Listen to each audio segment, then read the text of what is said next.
नमस्कार मित्रांनो. मुरुंब या मालिकेच्या आजच्या भागामध्ये आता रमा अक्षय मात्र तिकडे आरवी कुठे गेलेली आहे रेवाच्या सोबत म्हणून तिकडे ते शोधायला येतात. गाडीतून येत असताना मात्र आता अक्षयला एक पाटी समोर दिसते. अक्षय मात्र ती पाटी वाचतो तेव्हा त्याला धक्का बसतो. कारण आता तांबटकर जे काही बोलत आहे तर ते क्षण मात्र आता अक्षयला आठवतात. अक्षय लगेच आता गाडीच्या खाली उतरत असतो. तेव्हा रमा विचारते की तुम्ही येथे का उतरतात? आपल्याला तर तिकडे ॲडव्हेंचर पार्कला जाणार आहोत, मग इथे का उतरतायत बरं? त्यावरती अक्षय म्हणतो की हे बघ रमा, मी तुला खाली उतरल्यानंतर सगळं काही सांगतो. तेव्हा आता रमा आणि अक्षय खाली उतरतात. अक्षय इकडे तिकडे बघत असतो तेव्हा रमासमोर जी काही कोल्ड स्टोरेज हे नाव असते. रमा पुन्हा विचारते की आपण इथे का थांबलो? तेव्हा अक्षय थोडासा रागवून म्हणतो की तुला कळेल सगळं. येथे कदाचित मात्र काहीतरी ठोस सापडू शकतं. कारण येथे त्यावरती आता रमाही ओरडते. रमा म्हणते की का इथे थांबलोयत आणि काय इथे सापडेल? मात्र ॲडव्हेंचर पार्क तर तिकडे आहे. आणि त्याचवेळी समोरून तांबटकर आणि आता ती चंदा आहे तर ती हातामध्ये पिस्तूल वगैरे घेऊन तेथे येत असताना मात्र आता अक्षय बघतो. त्यांना बघून मात्र आता खूप मोठा धक्का मात्र त्यांना बसतो. तांबटकरच्या हातामध्ये पिस्तूल असतं आणि आता ही चंदा आहे तर तिच्या हातामध्ये सुद्धा पिस्तूल असतं. तेव्हा मात्र अक्षय रमाकडे बोट दाखवतो आणि म्हणतो की बघ रमा, तांबटकर. रमा जेव्हा बघते तर तिला धक्काच बसतो आणि आता तांबटकर मात्र आता रमा अक्षयच्या जवळच येतो.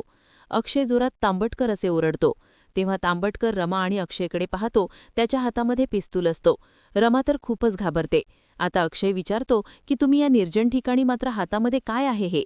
आणि बंदूक घेऊन का आलात? की तुमचं काय सुरू आहे? आमची मुलगी कुठे आहे? तेव्हा आता तांबटकर म्हणतो की हे बघा, तुला वाटतं तसं काही नाही. त्यावरती अक्षय ऐकायला तयार नसतो. अक्षय म्हणतो की हे बघ, मला सगळं काही माहिती आहे. मला तुमचा आणि तुझ्या त्या डार्लिंगचा काहीतरी प्लॅन असेल. आमची मुलगी कुठे आहे? आणि प्लीज आरोही कुठे आहे ते सांगा. तेव्हा मात्र आता तांबटकर म्हणतो की अरे मला त्यातील काहीच माहिती नाही. उलट मी त्यांना शोधतोय. तर अक्षय विचारतो की मग आता ही गन तुमच्या हातात का आहे? तेव्हा आता तांबटकर म्हणतो की हे बघ, अरे बाबा, ही जागा सेफ नाही. जंगली प्राण्यांची अगदी इथे भीती आहे. प्रोटेक्शनसाठी मात्र आता ही गन मी हातात घेतलेली आहे. सोबत त्याचं लायसन्ससुद्धा माझ्याकडे आहे. त्यावरती आता अक्षय हसतो आणि म्हणतो की हो, म्हणजे तुम्ही आता ऑफिशियल आम्हाला मारू शकतात. तर अक्षय खूप रागाने रमाला म्हणतो की हे बघ, या माणसाकडे मात्र प्रत्येक अगदी जे काही प्रश्नाचं उत्तर आहे तर ते अगदी असतंच. तेव्हा आता तो डायरेक्ट विचारतो की आरोही कुठे आहे? त्यावरती तांबटकर म्हणतो की हे बघ, तुझा संशय आहे तो तुझ्याकडेच ठेव. मला त्या दोघींना शोधायचं आहे आणि मी तुझ्याबरोबर वेळ वाया घालू शकत नाही. म्हणून तो चंदला चल असं म्हणतो. तेव्हा अक्षय जोरात ओरडतो, मी संशय घेणार म्हणजे घेणारच. कारण तुमच्या डार्लिंगने आमच्या मुलीची जबाबदारी घेतलेली होती. माझी आरोही कुठे आहे असं तो जोरात ओरडतो. तेव्हा आता तांबटकर म्हणतो की अरे कशाला ओरडतोस? तेव्हा लगेच आता रमाही जोरात किंचाळते. थांबा, आणि काय चाललंय तुमचं? तुमचं जास्त महत्वाचं आहे का? आता ह्या सध्याला मात्र आर्गी आणि रेवा सापडणं खूप गरजेचं आहे. ते महत्वाचं आहे. हे बघा, मी तुमच्या पाया पडते. रमा आता त्यांच्यासमोर हात जोडते की त्या दोघी कुठे आहे हे तुम्हाला जर माहिती असेल तर प्लीज मला सांगा. त्यावरती तांबटकर म्हणतो की रमा, प्लीज मला खरंच काही माहिती नाही. कारण मला रेवाची गाडी दिसली म्हणून मी येथे थांबलो. इथपर्यंत मात्र आम्ही शोधत शोधत येथे आलो. मला खरंच माहिती नाही की त्यांचा फोनसुद्धा लागत नाही. तेव्हा आता फोन लागत नाही हे म्हटल्यानंतर आता अक्षय आणि रमा यांना धक्का बसतो. कारण तांबटकर खरं बोलत आहे हे मात्र आता यांच्या लक्षात येते. तेव्हा आता तांबटकर पुढे म्हणतो की मी पार त्या डोंगरापर्यंत बघून आलो, पण तेथे सुद्धा कोणी नाही. त्यावरती अक्षय म्हणतो की रेवाची गाडी कुठे दिसली? तेव्हा आता तांबटकर म्हणतो की ह्या बाजूला आहे, चला मी तुम्हाला दाखवेन. तेव्हा मात्र आता लगेच रमाही त्यांच्यासोबत जायला निघते, रेवाची गाडी कुठे आहे तेपर्यंत. परंतु अक्षय मात्र रमाचा हात धरतो आणि तिला ओढतो. रमा म्हणतो की अहो चला ना.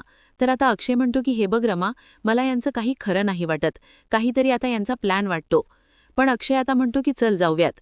दोघेही जायला निघतात. त्यानंतर आता इकडे अभि मात्र खूप टेन्शनमध्ये येतो की रेवाचा फोन का लागत नसेल, कायम फोन स्विच्ड ऑफ का येत असेल. आणि रेवा हे पण काहीतरी चुकीचं करू नको प्लीज, म्हणून तर रेवाला हात जोडतो. आणि तेवढ्यात अभिच्या मोबाईलवर रेवाचा एक मेसेज येतोय. आज मात्र सगळ्यांना सत्य ते समजेल. कारण आता आज हा विश्वासाचा आणि अविश्वासाचा खेळ आहे तर तो कायमचा संपेल. तुला मात्र माझ्यासाठी तुझ्या घरच्यांची भांडायला कधीही आता इथून पुढे नाही जमणार, कारण भांडावं लागणारच नाही.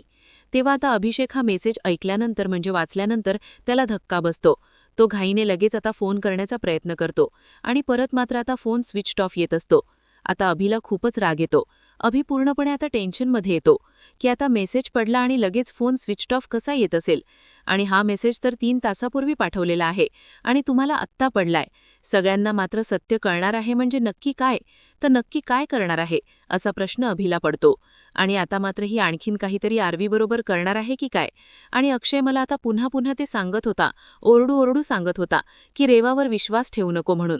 आणि शेवटी मी काय केलं? मी अक्षयचं ऐकलं नाही आणि त्या रेवावर विश्वास ठेवला. म्हणून अभि आता डोक्याला हात लावून घेतो आणि रडत असतो.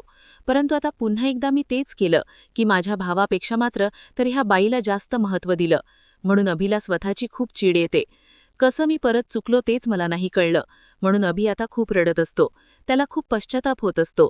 आणि तेवढ्यात आनंद आणि मयुरी घरी येतात. तेव्हा मयुरी म्हणते की आम्ही आरवीला सगळीकडे शोधले, परंतु काहीच तपास नाही लागलेला. अगदी शाळा, गार्डन, आसपासचे सगळे काही रस्ते, आसपास सगळीकडे बघितलं. जो काही रस्ता भिडेल त्याला आम्ही तिथे विचारलं, पण कोणीही आरोहीला नाही बघितलं.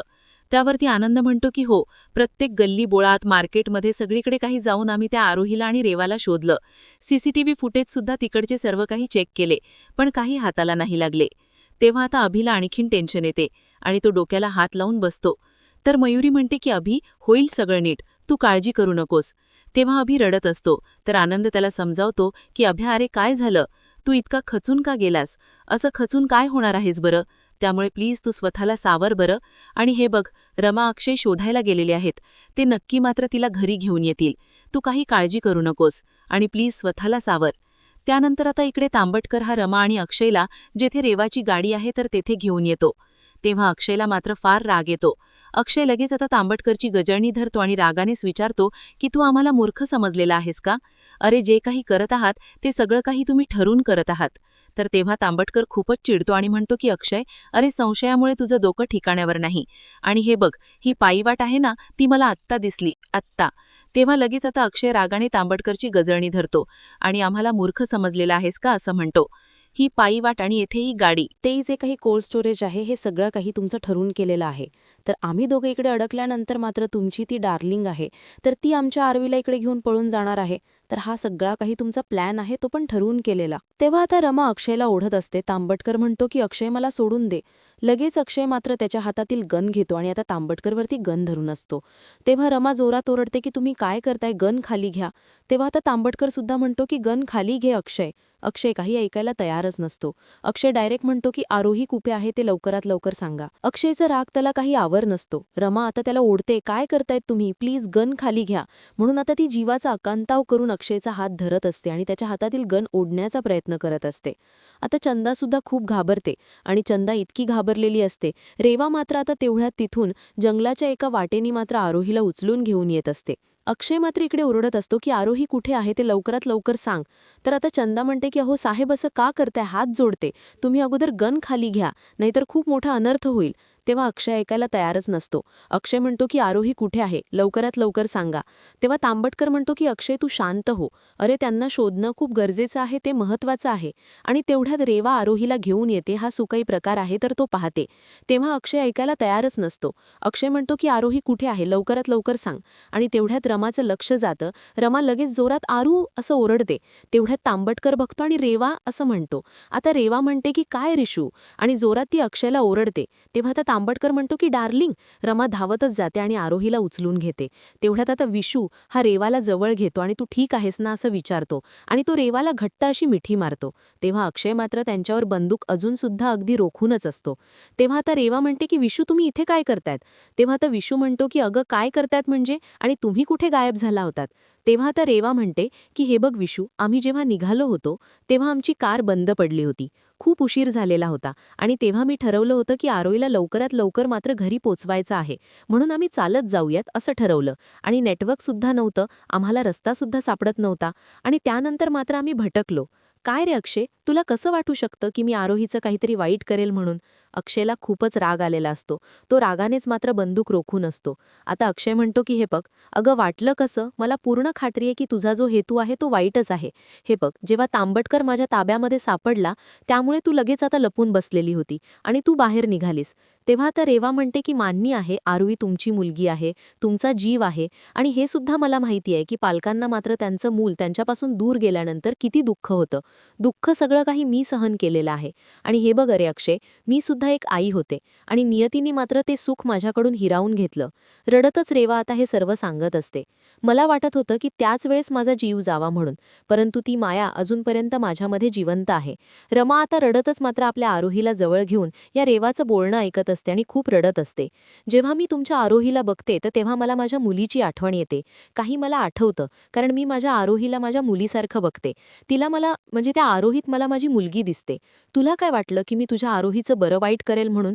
तेव्हा आता अक्षय खूप जोरात ओरडतो की बास बास कर तुझी ही नाटकं, आणि यापुढे मात्र तू आरोहीचं नाव सुद्धा घ्यायचं नाही आणि तिच्या आजूबाजूला मात्र सुद्धा यायचं नाही. तिची सावली सुद्धा माझ्या आरोहीवर पडायला नकोय. तिच्या आयुष्यातून मात्र तू कायमची निघून जा, आणि यातील एक जरी गोष्ट जरी चुकलीस तर त्यावेळेस मात्र आता ह्या जो काही गणनच्या गण आहे तर ती नक्की मी तुझ्यावर अगदी गोळी झाडेल. तेव्हा आता तांबडकर रागानेच म्हणतो की अक्षय तू अत्यंत चुकीचं बोलतोय, कारण तुझ्या डोळ्यावर संशयाची पट्टी लागलेली आहे आणि सत्य समोर आहे ते तुला दिसत नाही. अरे सत्य काय आहे हे बघ ना.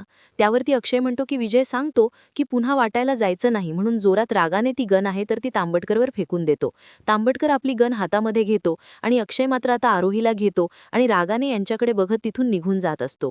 तेव्हा तर रवा लगेच आता तांबडकरला म्हणते की विशू, तर लगेच आता विशू तिला जवळ घेतो आणि शांत हो असं म्हणून तिला मिठीत घेतो. रमा अक्षय तिथून निघून जात असतात आपल्या आरोहीला घेऊन आणि सगळेजण त्यांच्याकडे पाहत असतात. त्यानंतर आता सगळेजण घरी निघून येतात. सगळं काही झाल्यानंतर आता लगेच सगळेजण शांत बसलेले असतात. मयुरी विचारते की नक्की काय झालं, सगळेजण का इतके शांत बसलेले आहेत? आरवी आता घरी आली ना, त्यामुळे प्लीज सगळ्यांनी रिलॅक्स व्हा असं म्हणते. आता अक्षय म्हणतो की हे बघ दादा, अरे हे प्रकरण अजून संपलेलं नाहीये, आत्ता कुठे ते सुरू झालेलं आहे. तर त्यानंतर मयुरी म्हणते की निदान आरोही आता आपल्या घरात डोळ्यासमोर आहे सुरक्षित. तेव्हा अक्षय म्हणतो की ते आपलं नशीब म्हणायचं, रेवाचे काही आपल्यावर उपकार नाहीत. आणि तेवढ्यात तेथे रमा येते. तर मयुरी म्हणते की रमा चहा घे. तेव्हा तर रमा एकदम शांत असते. तेव्हा आनंद विचारतो की काय ग रमे, ठीक आहेस ना तू? तू अशी शांत का आहे, काही बोलत का नाही, काय झालं? तेव्हा तर रमा म्हणते की आत्ताच मी आरोहीशी बोलले, तर तिने मला सांगितले की तिकडे काय घडलेलं आहे. तेव्हा अक्षय लगेच विचारतो की काय घडलेलं आहे. तेव्हा तर रमा सांगायला सुरुवात करते की आपल्याला जसं वाटत होते तसं काही घडलेलं नाही आणि आरोही मात्र तिकडे मजा करत होती. तिच्या सगळ्या इच्छा पूर्ण केल्या, तिची काळजी घेतली. तेव्हा लगेच अक्षय म्हणतो की ऑफकोर्स रेवा काळजी घेत होती. तर तेव्हा आता पुढे काय झालं? तर आता रमा म्हणते की आरोही खोटं नाही बोलणार.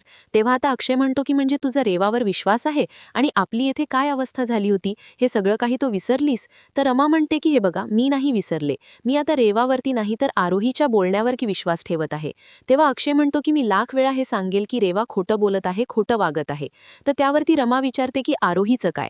त्यावरती अक्षय म्हणतो की आरोही लहान आहे, तिला काही कळत नाही, तिला समजतच नाही की चूक काय आणि बरोबर काय आहे, काय समोर केलं जातं, काय बोललं जातं हे तिला सगळं काही दाखवलं जाते.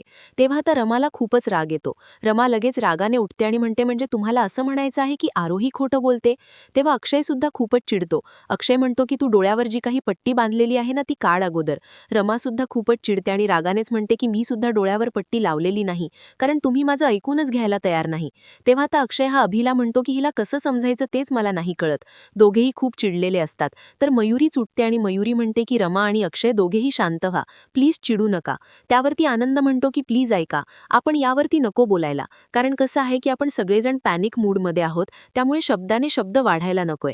अक्षय पुढे म्हणतो की हे बघ, तू मला प्रत्येक वेळेस समजवण्याचा प्रयत्न करतो, पण प्रत्येक वेळेला तू ती चूक करते की रेवावर विश्वास ठेवण्याची, आणि तुला का कळत नाही की तेव्हा तू त्या रेवावर विश्वास ठेवला होता तर आपले प्राण हे कंठाशी आले होते. आपली काय अवस्था झाली होती हे सगळं काही तू विसरलीस का? तुला आठवत नाही का काही? तेव्हा हे बघ, तू विश्वास ठेवत आहे, आपण सगळे जेव्हा गाफील असू तेव्हा मात्र ती तिचा पुढचा अटॅक करेल हे लक्षात ठेव.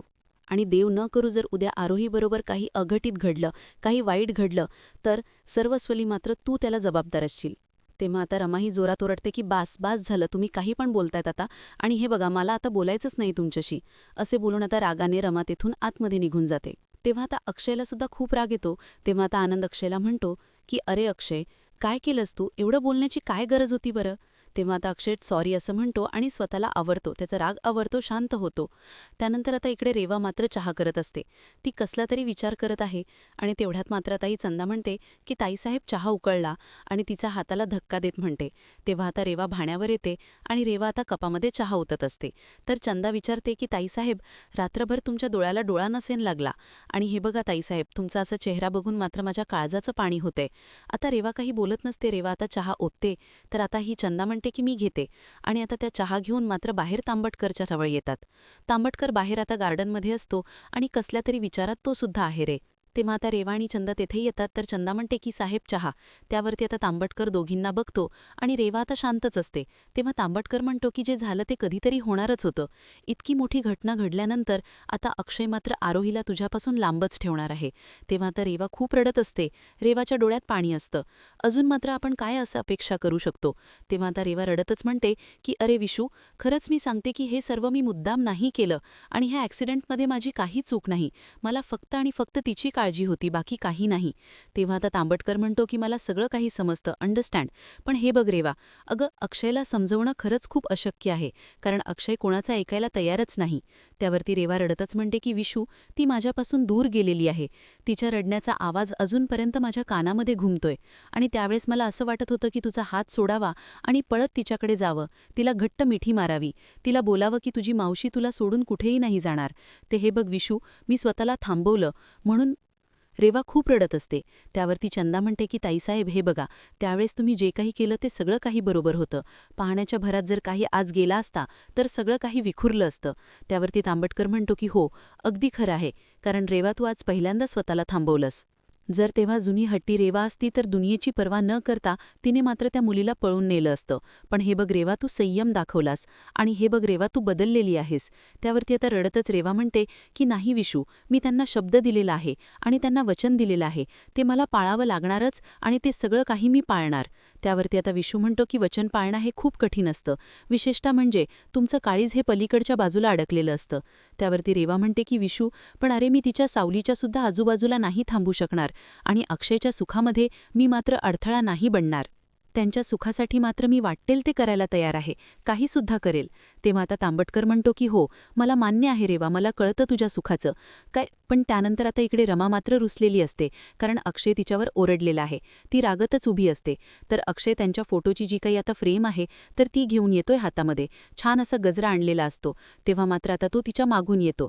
रमा मात्र बघून न बघितल्यासारखं करते. तर आता अक्षय म्हणतो की ही शांतता काय आहे, बाहेरच्या शांततेपेक्षा वातावरण जास्त इथेच तापलेलं दिसतंय. तर वातावरण शांत करण्यासाठी काय करू, बर्फाची लादी आणू की पांढरा झेंडा फडकवू, म्हणजे कसं युद्ध सुरू होण्याच्या अगोदरच माघार. आणि हे बघ, शरण आलेल्या नवऱ्याला माफ करशील का, म्हणून तो रमाचा हात धरतो. रमा जोरात आपला हात हिसकवते आणि म्हणते की तुम्ही काही करा, माझा राग नाही जाणार. तेव्हा आता अक्षय तिच्या खांद्यावर डोकं ठेवतो आणि म्हणतो की अरे बापरे, तू असं काय करते, आणि त्याने मुद्दाम दाढी टोचवलेली असते. तेव्हा आता रमा किंचाळते आणि म्हणते की तुमची दाढी टोचते. अक्षयला हसू येते आणि हसून तो म्हणतो की चला, रिस्पॉन्स तरी केलं, बोलण्याची इच्छा तर आहेच. तेव्हा आता रमा म्हणते की तुमचे हे जे काही फॉर्म्युला आहे ना ते नाही चालणार. तेव्हा आता अक्षय म्हणतो की अगं असं काय बोलतेस, हे असे आउटडेटेड फॉर्म्युलाच मात्र वर्क करतात. हे बघ मी तुझ्यासाठी काय आणलं. तेव्हा आता रमाच्या आवडती जी काही फुलं आहेत तर ती फुलं बघून रमा खूपच खुश होते. मस्त त्या फुलाचा वास घेते, ती खूप खुश होते. त्यानंतर अक्षय म्हणतो की मी आणखीन काहीतरी आणलेलं आहे आणि ते बघून जर तुझा राग नाही गेला तर तू देशील ती शिक्षा भोगायला मी तयार आहे, असं म्हणतो. आणि तेव्हा आता त्या दोघांच्या मात्र मस्त फ्रेम त्याने तयार करून आणलेली असते. अक्षय म्हणतो की आपल्या दोघांच्या प्रेमाची नवीन फ्रेम. रमा बघून खूपच खुश होते आणि अक्षयकडे बघत असते. दोघेही एकमेकांकडे पाहत असतात आणि ती फ्रेम बघून आता रमा खूपच खुश होते आणि म्हणते की किती सुंदर आहे आणि आपल्या नात्याला मात्र कोणाचीही दृष्ट लागायला नको, असं म्हणते. आणि आता डोळ्यातील काजळ काढते आणि त्या फोटो फ्रेमच्या मधील आता अक्षयच्या गालाला लावते. तेव्हा आता अक्षय म्हणतो की आता दृष्ट लागेल तर एकीचीच लागेल, त्या रेवाची. तेव्हा आता रमा मात्र तो फोटो ते अगदी समोर टेबलवर ठेवते आणि म्हणते की हे बघा, तुम्ही तिचा विचार आहे तर मनातून प्लीज काढून टाका. आपण आपल्या मुलीसाठी मात्र तिच्या निरागसतेवर विश्वास ठेवूयात. आरोहीला रेवाचा किती लळा लागलेला आहे ते तुम्ही बघतायत ना. तेव्हा आता अक्षय म्हणतो की हे बघ रमा, मला पुन्हा त्या विषयावर वाद नाही घालायचा, कारण कसं आहे की बायकोही पुन्हा नाराज होणार आणि तिची समजूत काढण्यासाठी मला पुन्हा हे सर्व करावं लागेल. त्यापेक्षा हे सर्व सर्व नकोय. तेव्हा त्या रमा म्हणते की हो, मला सुद्धा वाद नकोय, फक्त तुम्हाला एवढंच सांगत आहे की रेवा खूप आरोहीकडे वेगळ्या नजरेने बघत आहे, स्वतःची मुलगी असल्यासारखं सांभाळत आहे. आणि तुम्ही म्हणतात की तिची दृष्ट लागेल, हे बघ तसं नाही. तिने आई म्हणून जे काही सहन केलेलं आहे त्यामुळे ती असं खोटं नाही वागू शकणार. त्यामुळे तिच्या ममतेवर आपल्याला खरंच अविश्वास दाखवायला नकोय, तिच्यावर विश्वास ठेवायला हवा. आणि माझी पूर्ण खात्री आहे की ती बदललेली आहे, ती आपल्याला कधीही त्रास नाही देणार. त्यावरती आता अक्षय म्हणतो की आपण सुद्धा काही सहन नाही केलं का आत्तापर्यंत? कारण विश्वास, सत्य आणि आशा तीनही इतक्या भिन्न अशा गोष्टी आहेत, त्यामुळे ह्या तीनही टोकं कधी एकत्र नाही होऊ शकत. त्यावरती आता रमा म्हणते की हे बघा, माझा विश्वास आहे आणि अक्षयच्या हातामध्ये धरते आणि माझी हीच आशा मात्र उद्या सत्य ठरेल. त्याच वेळेस ते समोर ठेवलेला फोटो आहे तर तो फोटो खाली पडतो आणि तो फोटो फुटला जातो. एक भयानक संकेत मात्र आता त्यांना आणखीन एक दिला जातो रेवाच्या बद्दल. फुटल्या क्षणी मात्र अक्षय आणि रमाला खूप मोठा धक्का बसतोय. तेव्हा आता अक्षय खाली बसतो आणि रमा सुद्धा खाली बसते आणि आता अक्षय हसतो आणि इट्स ओके असं म्हणतो. रमा मात्र खूपच धक्क्यानीच बघत असते आणि तेवढ्यात आता अक्षय ती काच उचलायला जातो, तेवढ्यात ती काच त्याच्या बोटामध्ये घुसते आणि जोरात तो आई ग असं किंचाळतो. रमा हळूच हसत म्हणते आणि म्हणते की बघा किती लागलेला आहे तुम्हाला, कशाला तुम्ही हात लावायचा बरं त्याला? तेव्हा आता अक्षय म्हणतो की अगं तुझी जर मला साथ असेल तर मी आता या काचांचा समुद्र जरी असेल तरी सुद्धा पार करून जाईल, तू काही टेन्शन घेऊ नकोस. तर रमा आता अक्षयकडे पाहत असते. आता मात्र हा भाग येथेच संपतो. पुढील भागामध्ये आता अक्षय हा रमाला म्हणतो की हे बघ रेवा कशी वाईट आहे हे आपण त्या बाईला समजायला जायचं नाही, आपल्याला फक्त एक आईवडील म्हणून आता आरोहीला हेच सांगायचं आहे की तिच्यापासून लांब राहा म्हणून. त्यानंतर मात्र आता इकडे रेवा खूप रडत असते. अभिला फोन करते आणि म्हणते की हे बघ, जेव्हा केव्हा मी आता चेहरा बंद करते तेव्हा मला फक्त आणि फक्त आरवीचा चेहरा आठवतो. तेव्हा आता अभि म्हणतो की सकाळपासून तिला सुद्धा तुला भेटायचं आहे, ती तुझीच आठवण काढत आहे. तेव्हा आता रेवा म्हणते की मला एकदा डोळे भरून दुरून आहे ना तिला बघायचं आहे. आता मात्र अक्षय म्हणतो की हे बघ रमा, जर तुमच्या दोघींमधील जर बॉन्ड इतका वाढला तर तिला रेवाचं नाव सुद्धा नाही अटकणार, रेवाला विसरून जाईल. त्यानंतर आता इकडे रेवा जो काही भात वगैरे आहे तर तो अगदी वचवचा खात असते आणि म्हणते की माझं ममत्व, माझी दया आणि माझं जे काही बदलणं आहे ते सगळं काही खोटं होतं. सुराची जी काही भूक आहे तर ती मात्र आता तुमच्या रक्तानेच भागणार आहे. म्हणून रेवा आता तिने अगदी तिचा खरा चेहरा बाहेर काढलेला असतो. तर मित्रांनो, आता पुढे नक्की काय होईल हे बघण्यासाठी आपल्या चॅनलला नक्की सबस्क्राईब करत राहा. धन्यवाद.